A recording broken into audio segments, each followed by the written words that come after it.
fato. Então, eu preciso que vocês participem ativamente do nosso trabalho. E eu quero aproveitar para pedir o que vocês concederam a semana passada para o Bruno e para o Rodrigo, eu quero para mim também, que é a complacência de vocês, porque o tema é desafiante, né? E eu também me encontro na mesma condição de estar enfrentando esse desafio, e para eu poder aprender também um pouco aqui com vocês nessa troca, né? O tema selecionado para hoje tem relação com as virtudes, e eu queria perguntar para vocês, qual é a sensação de vocês com a música que acabou de tocar? Que sentimento, que sensação que ela despertou em vocês? Muito bom. O que mais? Paz, tranquilidade. Eu sinto um sentimento de guerra. De guerra? De guerra boa ou de guerra ruim? Não sei, me tocou o coração, mas eu fiquei muito angustiada. É mesmo? Suave. Suave. Suave. Eu senti energia. Porque eu estou respondendo para você, Madalena, que a guerra pode ser boa, né? Não por ser, digamos assim, por um bom motivo, uma causa que é considerada nobre, mas por ser uma guerra nos moldes do Evangelho, né? Quando ele fala que não veio trazer a paz, mas sim a espada. Certo? Então é preciso ter ânimo, ter coragem, e aí já estamos falando de virtudes, que é o nosso tema da noite. Tá certo? Alguém teve uma outra sensação com essa música? Liberdade. Liberdade. É uma sensação um pouco de vitória também, sabe? De conseguir alguma coisa. Não sei, de chegar lá, de alcançar um objetivo. Certo. Então, digamos, liberdade, vitória, guerra, suavidade. Alguém já disse por aqui? Paz.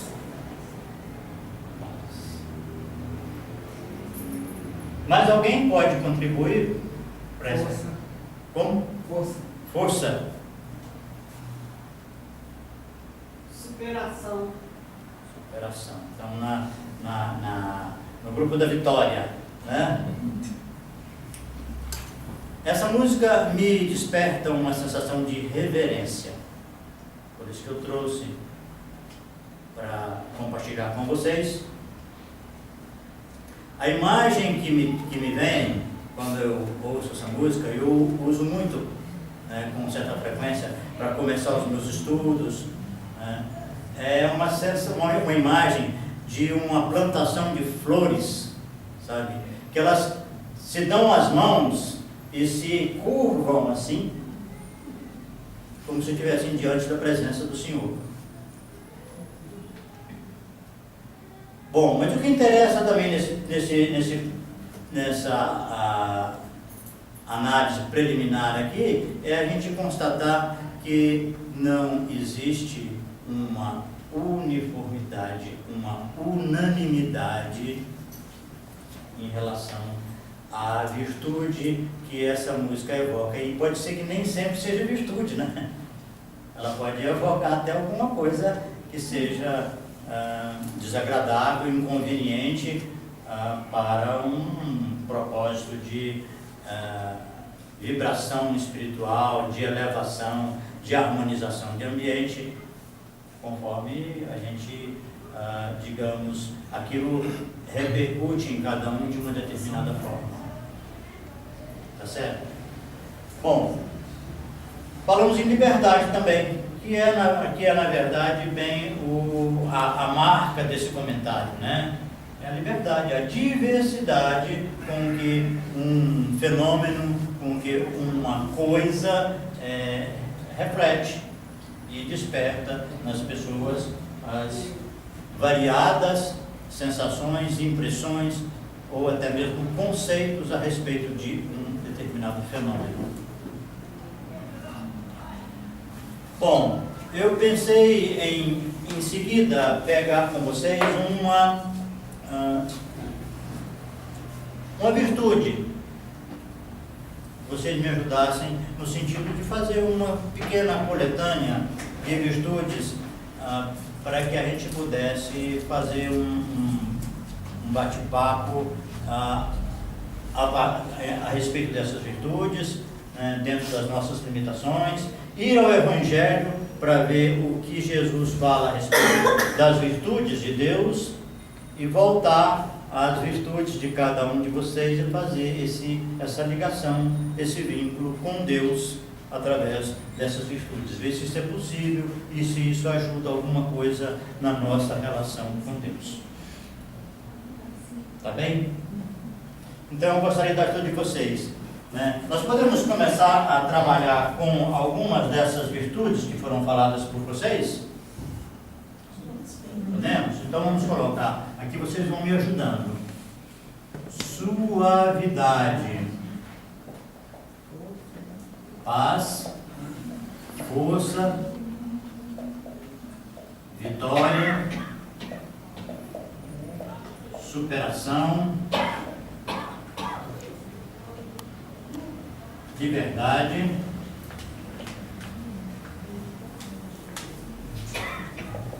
está legível atrás? Tá. Tá. A letra não ajuda muito não, né? Mas o que mais? Alegria. Alegria.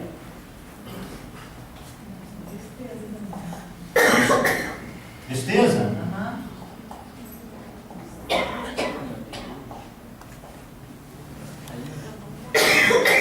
Gratidão.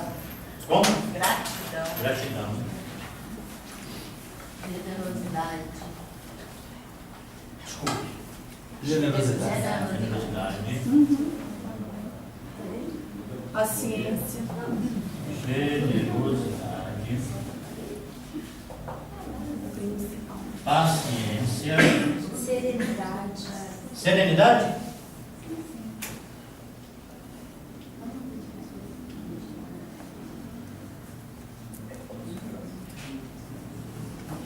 Bondade. Bondade.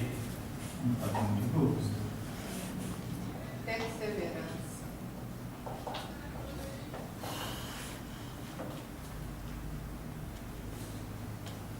Perseverança.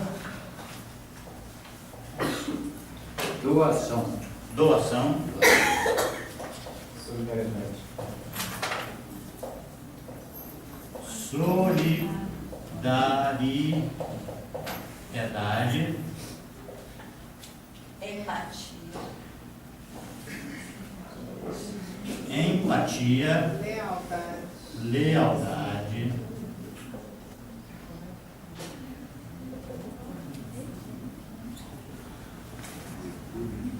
E ainda mais?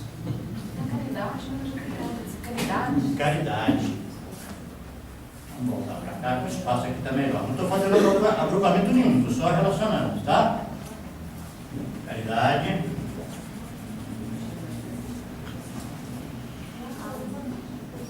Como? Amor. Amor.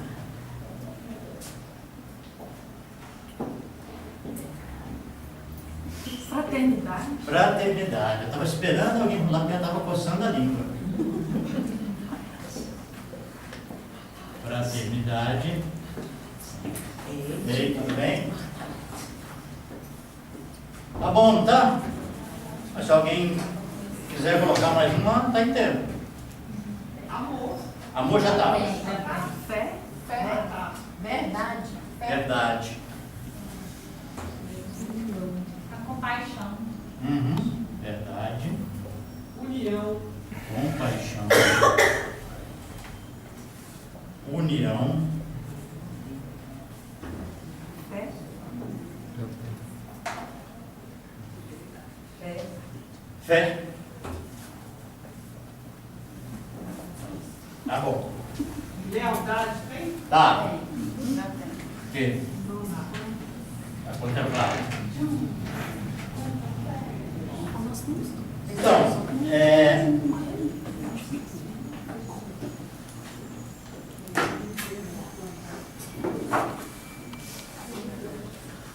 eu não sei, é tão bom de falar que não sabe uma coisa, né? Se tristeza entra nesse grupo, Eu acho. obrigado. Tristeza não é. Tristeza talvez não seja qualidade, embora seja um sentimento importantíssimo, né? Tá? Mas no conceito que a gente tem de virtude, né, a tristeza, eu acho que não é uma qualidade. Virtude é uma qualidade. É um princípio que tem a ver com verdade, com correção. Tá certo? É um sentimento? Virtude é um sentimento. Tristeza é um sentimento. Quer dizer tristeza? Sim, é um sentimento, uma sensação, né, que está geralmente associada com a diminuição ou a falta de alegria. Né? Por isso que é muito famosa aquela frase de Jesus, né? Mas a vossa tristeza se converterá em alegria, né? Estais triste, o mundo se alegra, né? E vós chorareis, mas em verdade a vossa tristeza se converterá em alegria. Não, a tristeza se converte numa virtude, né? Existe um pensamento que a qualidade, a virtude, existe.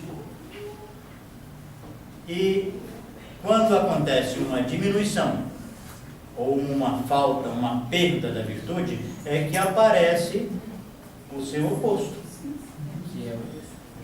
Isso tem uma aplicação dialética, né?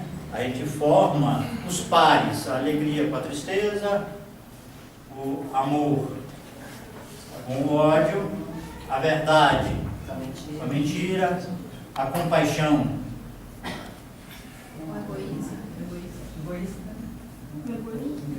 A compaixão tem a ver com padecer. Você padecer com alguém, né? Então aqui é você ser indiferente, você ser duro de coração, né? Crueldade. Tá certo? A cada uma dessas virtudes aqui, talvez nós pudéssemos associar, pelo menos eu faço essa associação, sabe? Que paciência, embora tenha muito a ver com a capacidade de suportar as coisas, a paciência eu entendo como sendo a ciência da paz, né? A ciência de você se manter em paz, apesar da adversidade ou da turbulência que você está enfrentando. Tá certo? A fraternidade, qual que é o oposto da fraternidade? Acho que é egoísmo. O separatismo, não é? A fraternidade é a união. Nós somos uma união de criaturas, somos somos irmãos uns dos outros, porque somos filhos do mesmo Pai. Né? O egoísmo, ele faz uma dupla com a caridade, né? Ele faz uma dupla dialética. Tá certo? O Aurélio, antigamente o dicionário Aurélio, ele tinha uma definição muito interessante de caridade. Eu não trabalho mais com o dicionário Aurélio, porque eu tinha uma versão pirata e troquei de computador e não consegui mais colocar. Agora eu trabalho com All Wise. Eu estava checando hoje, ainda tem muito no Google, essa é a definição que existia no Aurélio, que caridade é você amar o próximo por amor a Deus. Você está precisando de alguma coisa, eu posso fazer por você, né? eu vou fazer isso por amor a você, porque eu amo a Deus. E como eu amo a Deus, então eu amo você. E por isso eu faço alguma coisa por você. Não é? É um conceito muito interessante. Não é? Será que nós preenchemos aqui as virtudes mais importantes?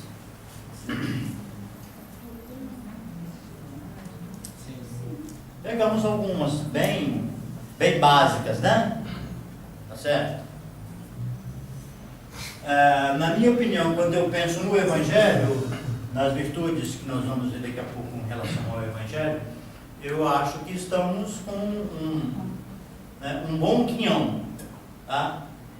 Dessas virtudes aqui elencadas, eu acho que tem uma importantíssima no Evangelho e que não é muito reconhecida. Quando eu penso na postura de Jesus Cristo ao longo do Calvário, É humildade.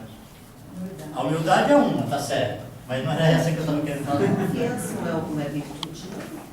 Como? Confiança? Confiança. A confiança, na minha visão, ela está ligada à fé. Isso. E que aí estaria a entrega também. Isso, implica na entrega. Mas quando eu penso no Calvário, em toda aquela sucessão de eventos e de problemas que Jesus Cristo enfrentou, eu penso na postura dele. Na benevolência que ele teve para com os irmãos. Sim, ele teve, mas Benevolência. ele manifestou a benevolência. Mas tem uma outra característica, por isso que eu falo que ela passa um pouco despercebida, ela não é muito identificada, que é a postura uma postura altiva, íntegra, e que nós damos o nome de dignidade. Certo?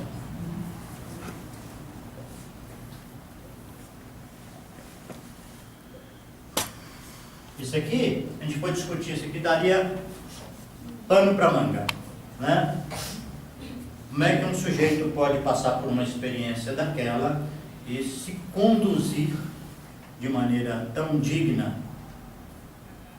de não pedir socorro, não pedir ajuda, não pedir intercessão, não fazer nada para que alguém o defendesse? Porque vocês sabem o que é dignidade? Essa eu sei de cor também. Poucas que eu sei, viu, gente? Eu estou falando as que eu sei para parecer que eu só sabia.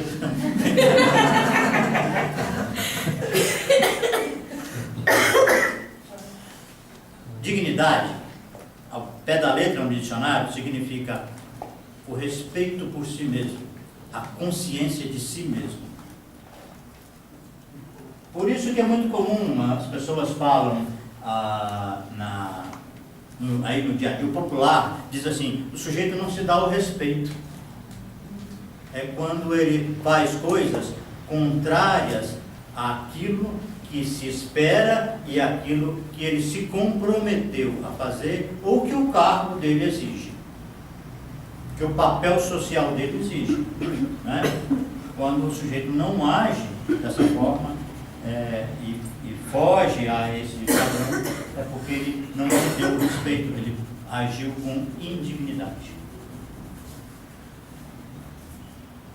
Então eu acho isso muito interessante, porque nós temos uma sequência, digamos assim, de virtudes, e que algumas são muito evidentes, muito marcantes no Evangelho, e outras nem tanto. Elas aparecem às vezes numa parábola, mas não são tão frequentes, tão usuais, e não realçam tanto no fluxo dos acontecimentos e do discurso de Jesus.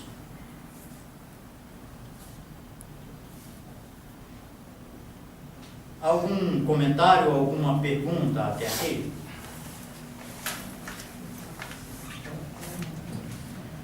Então, nós estamos vendo que as virtudes, elas, começar da experiência da música, né, na abertura, elas são, digamos assim, universais, porque todos nós sabemos o que é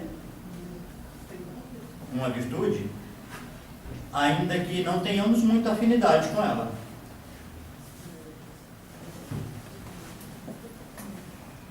Sabemos e não praticamos. Talvez porque ela não seja relevante para mim nessa fase evolutiva em que eu me encontro. Isso é uma hipótese. Tá? Mas, será que todas elas estão em nós? Sim. Sim. Somos mais manifestados. Algumas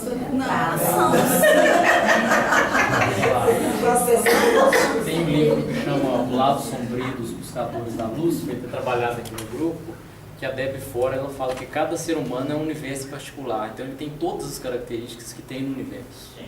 Sejam elas virtuosas ou não, ou viciosas. Muito bem. Alguém discorda?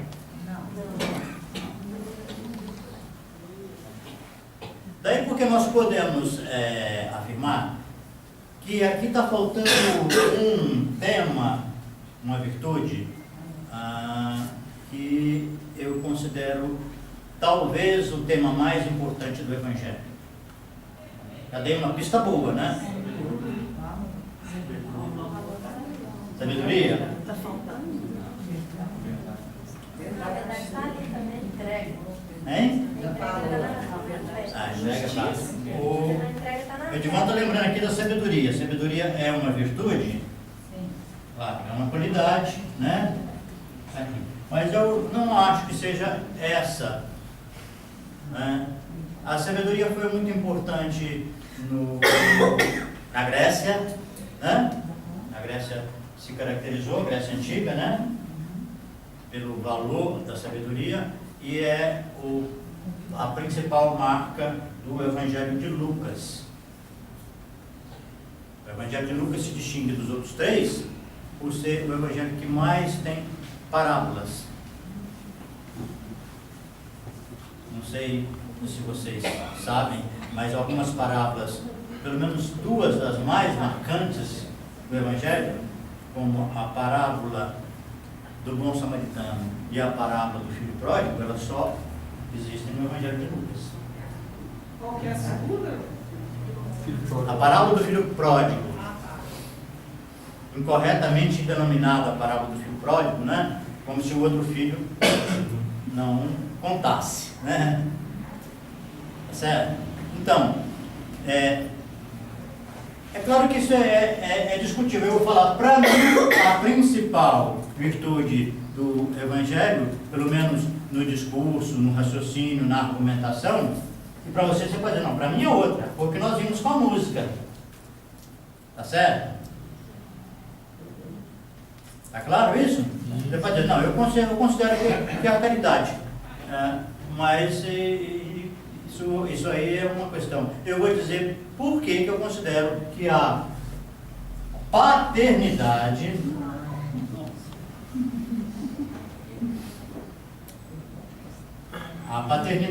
é o tema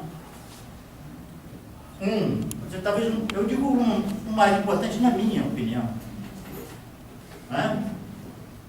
Porque muita coisa da discussão e do argumento do Cristo gira em torno de que o filho forma uma paridade com o pai, forma um par, né? A ponto dele afirmar que quem não honra o filho, não honra o pai que o enviou. Por isso que eu tenho que concordar com vocês, né, que cada filho tem que ter os dons do pai, tem que ter as virtudes. A paternidade é uma virtude? Porque É uma pode ser só qualidade. uma característica. Sim. Paternidade, para mim, é só uma característica, eu não vejo como uma virtude. propriamente dita. É, O fato de ser pai em si, para mim, não consiste numa virtude. é por aí você vê como é que o assunto comporta diferenças individuais, entendeu? Mas, digamos que se você tiver uma conduta paternal com alguém, não é uma qualidade. Sim. E aí nós vamos chegar nessa discussão de que qual é realmente o papel de Deus para conosco. Entendeu? Ele é paternal ou ele nos criou e nos largou no mundo e agora você se vira porque você tem que aprender, tem que desenvolver os dons que eu coloquei em você em semente e dar seu jeito, né? Tá certo? É interessante que quando você fala em paternidade, me remete à palavra conexão direta, né? Ele tinha realmente uma conexão direta com o pai, e aí com a paternidade ele desenvolvia confiança, a união, ele estava na verdade, ele estava na humildade, naquela conexão e de alguma forma as outras qualidades se entranham nisso. A gente já parar para pensar assim. Se nós admitirmos que somos filhos de Deus e filhos na concepção, né, normal, né, que é um filho semelhante ao pai, tem as características, né, por isso que nós somos criadores também, tá certo? Não só no nível físico, nós somos criadores espirituais, porque nós herdamos essa característica, essa qualidade de gerarmos sentimentos, ideias, pensamentos, teorias e aí por diante.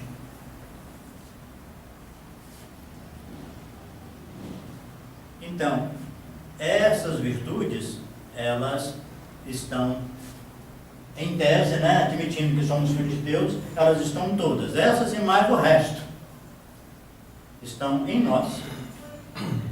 E nós estamos desenvolvendo na nossa evolução, ou resgatando, né, as virtudes que habitam em nossos espíritos. Tá certo? Então nós já vimos. Eu acho muito interessante o Evangelho nesse sentido, para a gente, porque é um exemplar vivo de virtudes exuberantes. Mas ele tem algumas opiniões sobre Deus. Ele define Deus em alguns momentos. Ele fala muitas vezes a respeito do reino dos céus, né? O reino dos céus é isso, o reino dos céus é uma pescaria, o reino dos céus é um tesouro escondido num campo que um homem achou e foi lá e vendeu tudo que tinha e para o seu gozo comprou aquele campo. Não é isso? Ele compara com a pescaria, onde você pesca peixes bons e peixes ruins. E aí você seleciona os bons, você guarda num cesto, os maus você lança fora. Ele está falando de temas, digamos assim, de qualidades muito profundas e existenciais, de uma maneira acessível, através de metáforas. Nessas parábolas que você está citando, ele terceirizou o reino do céu. Mas na parábola do semeador, ele disse, e o semeador saiu a semear, ele não terceirizou com ninguém. Ele saiu a semear em nosso coração. É por isso que ela é diferente de todas as outras. Nessas daí, o reino do céu é comparável a bodas, da boda dos casamentos lá. E agora no semeador não, ele não terceirizou, ele não falou com ninguém. O semeador saiu a semear e colocou a semente em cada uma. E foi ele que fez. Ela é uma bastante diferente, porque ele pegou a responsabilidade e foi procurar-nos. Bom, sem entrar no mérito da parábola em si, mas você está citando aí uma outra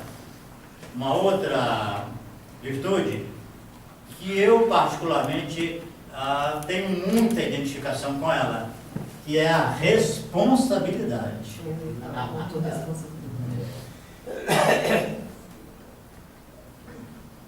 Que muitas vezes ela, digamos, se mescla com a justiça. Tá certo? Porque Deus me torna responsável por tudo o que eu faço, o que eu penso, o que eu não faço e o que eu não penso também. Eu respondo por isso. Querendo ou não, né? E se eu não fiz nada, alguém fez comigo, à medida em que eu reajo, eu estou arcando com a responsabilidade. Tá certo? E se não reagir também, tá arcando. Eu não reagi. Eu dei margem para alguém semear joio na minha plantação. Tá certo? Então, a partir daí, eu tenho que ter sabedoria para lidar com isso, para não complicar mais as coisas. Bom, mas agora nós podemos passar então para essas questões de como Jesus se refere a Deus, fazendo essa ressalva que ele está se referindo a Deus quando ele fala no reino dos céus. Mas ele tem duas definições, pelo menos, em que ele usa o verbo ser. Deus é. Deus é amor. Deus é amor. Num outro momento, tem a definição mais elaborada que existe no Evangelho a respeito de Deus. Deus é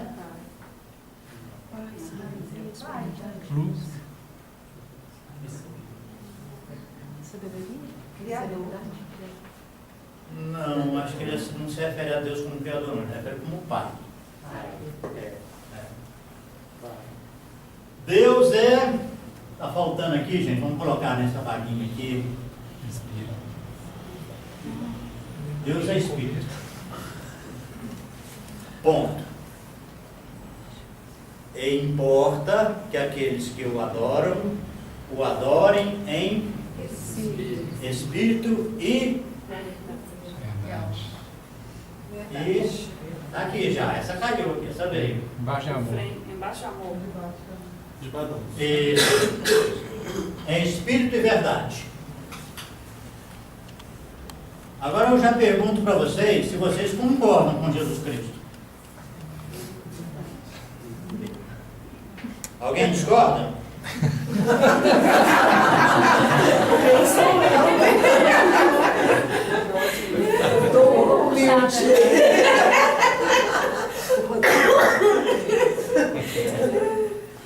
Impossível.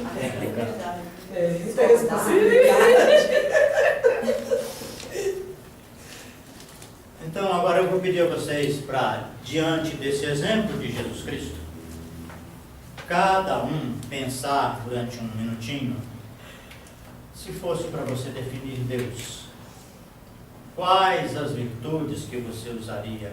Pelo menos duas, pelo menos um par de virtudes, igual ele fez, Espírito e verdade.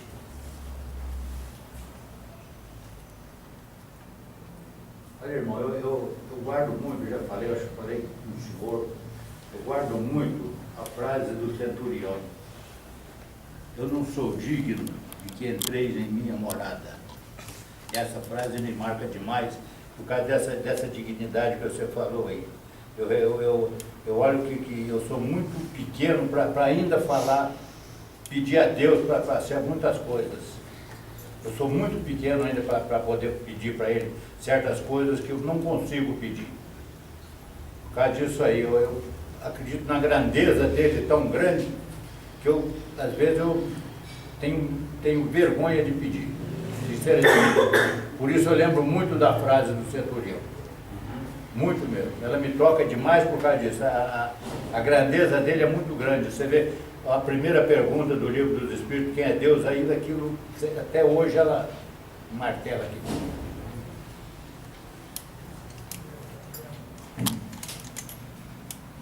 Pois é. Você me faz lembrar que nesse processo evolutivo que nós nos encontramos, a gente, pelo menos não é raro, que a gente fique muito centrado numa determinada virtude. É como se a gente estivesse numa monocultura.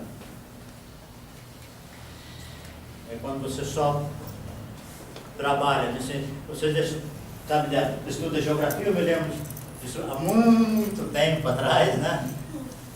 E o Brasil teve épocas em que ele era uma monocultura. Teve a fase da cana-de-açúcar, depois a fase do café. Né? E a gente sabe que isso é ruim, porque é recomendável você ter uma diversidade, porque uma cultura, digamos assim, pode ter algum problema, alguma avaria, você tem outra e as duas vão se somando, vão se complementando. E se você tem mais ainda, melhor para você mesmo promover o seu enfrentamento dos desafios e dos problemas que você enfrenta. Tá certo? Então, esse conceito significa que quando uma pessoa tem uma concentração excessiva, ele corre um risco. Porque administrar essa virtude ele vai ver demais essa virtude. Então, aqui já é um outro conceito, né? Vamos aguardar um pouquinho que eu vou trabalhar essa questão agora mesmo. Vocês pensaram? Deus é bondade. Deus é bondade. Mais alguma? Não conseguia pensar outra. Acho que foi a que eu mais me identifiquei, assim. Deus também é Não, gratidão, Deus é né? tudo, eu digo, isso era a que mais me Sim. identificava. Deus também é gratidão, né? Deus é gratidão. E perdão, né? Deus é perdão. O perdão está aqui ligado ao amor, à caridade, não é? À paciência, à generosidade. O perdão, na verdade, eu reconheço que é uma técnica, é um instrumento, entendeu? É um dispositivo que você usa em relação a alguém, sabe? Né? Que você precisa, digamos assim, limpar a ficha daquela pessoa com você, né? Você quer zerar a conta dela com você, né? A parábola do mordomo infiel é muito uma contabilidade em que vai abatendo as dívidas das pessoas, né? Deixando por menos, deixando barato. E aí, né? Tá certo? Luz também, né? Eu pensei em duas, pensei em fé e luz. Fé e luz. Luz. Que tem a ver com a sabedoria, né? Luz. Né? Quem mais? Deus é? Eu colocaria sabedoria e amor. Sabedoria e amor. Tá bem. Amor e justiça. O amor é muito atrativo, né? Gilberto, Sim. depois que você colocou sobre a paternidade, não consigo ver outra coisa, não sei, Deus é Pai. Deus é Pai. Simplicidade, assim. E a sabedoria popular fala isso com tanta clareza, né? Quando a situação está apertando e a pessoa precisa ter fé, né? Deus é Pai, acredita nisso, né? Pai e mãe, né? Com certeza. Bom, então, esse exercício até agora é para a gente, digamos assim, seguir as pegadas de Jesus Cristo. Deus é Espírito. Importa que aqueles que o adorem em Espírito e verdade. Então, Deus é Espírito e verdade. Mas não é só. Com certeza, Deus é Espírito e verdade. Mas digamos, nós antes selecionamos essas aqui e nem pensamos que espírito era uma qualidade. Não nos ocorreu isso. Mas ele assim, nessa frase, ele não quis falar assim no sentido de adorar ele assim, no fundo do coração, assim, não seria isso. Não sei, eu entendo essa frase como assim, que adorem a Deus do fundo do coração, assim, de verdade mesmo. Não seria um sentido, não falando que Deus é um espírito, mas necessariamente falando da qualidade, da necessidade de como adorar a Deus. Pois é, aí você me remete para a seguinte questão. Se nós temos todas as virtudes, todos os dons divinos em nós, e alguns estão em franca atividade, em evolução, e alguns estão latentes, ou pelo menos estão em segundo plano, significa que nós podemos acessá-los na medida em que houver necessidade. E Deus vai, teoricamente, né, nos ajudar para que a gente consiga desenvolvê-los o mínimo para que eles se manifestem e nos socorram. Tá certo? Eu entendo que Deus é Espírito por Ele manifestar em mim de várias formas, vai fazendo com que eu tenha a responsabilidade de colocar em prática a paternidade que existe dele, que são as características que Ele trouxe de ensinamento. Então, por Ele manifestar de várias formas, Ele para mim é Espírito, verdade e amor. Ok. Eu acho que se nós não entendermos Deus como Espírito, fica uma coisa complicada, fica temporário, parece uma coisa pagã. Né? Nos tempos do paganismo, em que se construíam deuses de estátuas e atribuía-se a ele um dom, uma capacidade qualquer.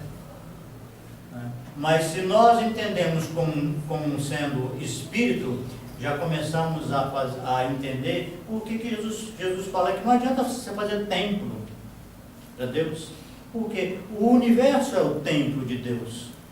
Como é que eu vou fazer uma casa, fazer um templo para Deus? Tá certo? Então eu vou adorá-lo, sim, mas em espírito, no meu íntimo, com a minha vida, com as minhas realizações pessoais. Então eu posso entender que a adoração é uma virtude? Eu acho que sim. Porque aqueles que o adoram, o adorem em espírito e verdade. Eu acho que ultimamente se desenvolveu um certo preconceito com a palavra adoração, né? Que só se adora a Deus, mas eu adoro algumas coisas, algumas pessoas e me sinto bem assim. Eu adoro um café.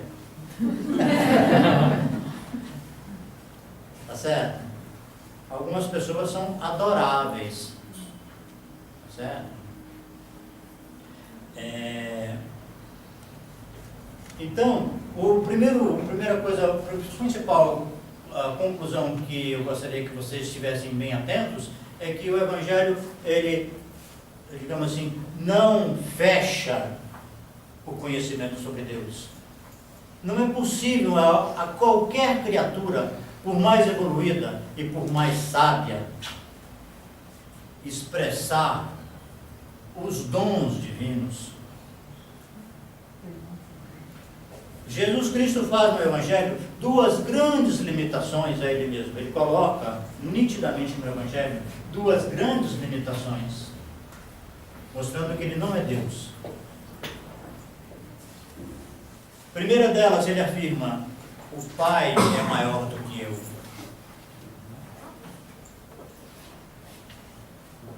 É maior quanto? Meio centímetro? Um palmo?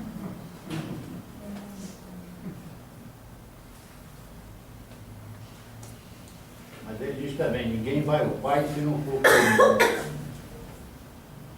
Ninguém vai ao Pai se não for por mim. Isso vai ficar talvez para um outro dia. Mas se Deus quiser, se o grupo continuar me suportando aqui, me me dando essa honra de fazer alguns estudos, nós vamos chegar em temas como esse, né? Mas hoje eu queria ver para vocês sentirem que Deus está além do Evangelho, porque não tem como uma criatura expressar todas as virtudes divinas. Vocês pegam, por exemplo, a virtude principal do budismo, que eu conheço muito pouco, viu, gente? Muito superficialmente. A principal virtude do budismo é a correção. Vocês se lembram do que o Rodrigo falou semana passada? Do conflito entre o desejo, felicidade e não ter desejo, que é um lema, mas um pouco deturpado, porque o Buda, me parece, que resolveu isso colocando que você deve ter desejo e pode ter desejo e realizar o seu desejo desde que você haja com correção. E o correto, correção, o que é correto, está muito próximo da verdade. E da responsabilidade também, né? Também, mas imediatamente assim, é uma coisa assim. O que é correto? Aquele que age com veracidade. Certo? Então, nós podemos utilizar o Evangelho não como uma verdade pronta e acabada a respeito das coisas, mas como um referencial para pensarmos, para agirmos dentro. Então, quando você fala que Deus é bondade, como alguém vai negar que não seja? Como alguém vai discutir? Não está escrito no Evangelho dessa forma. Tá certo? Mas cada um de nós tem as virtudes, os dons, com os quais ele se identifica mais, ou pelo menos está naquele período, naquela era do seu desenvolvimento, em maior atividade. E o que acontece? Nós só vemos aquilo que está dentro de nós. Eu fiz um estágio há um tempo atrás na psiquiatria, lá de Brasília, e eles repetiam, as psiquiatras lá repetiam um ditado todo santo dia na aula, que era o seguinte: você só dá bom dia para quem você conhece. Ou seja, se você não conhecer um sintoma, um distúrbio, você não vai identificar. Era nesse sentido. Então, as virtudes que estão mais afloradas em mim, eu tendo a vê-las em toda parte. Um determinado gesto, você vai dizer, isso é um sinal de bondade. Outro vai dizer assim, isso é fraternidade, isso é caridade, isso é paciência. Nós estamos vendo cada um com o seu óculos. Cada um com os seus olhos. Sem feio não tem pai. Filho feio não é sua virtude, então não tem pai. Quem ama o bonito, né? Quem ama o feio, bonito não parece, né? Entendeu? Então, existem quantos Deus, desculpa essa palavra, quantos Deus, no singular?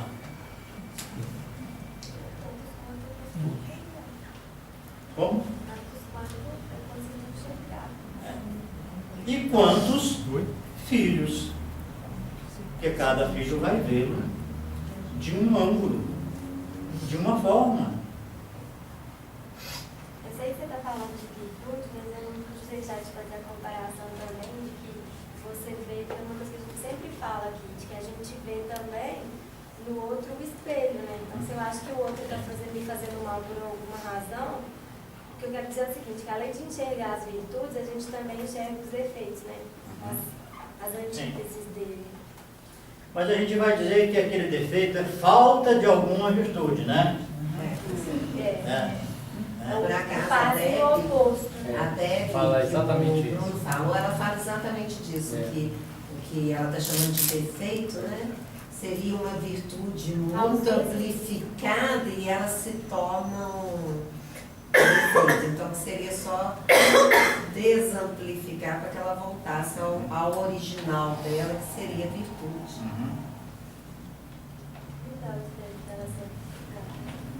Isso em psicologia, né, Helena? Se chama projeção, né? Então, Eu vejo no outro o que está sobrando, o que está recalcado em mim, entendeu?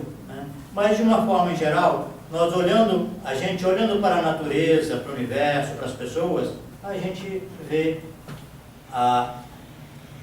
de acordo com as virtudes que existem em nós.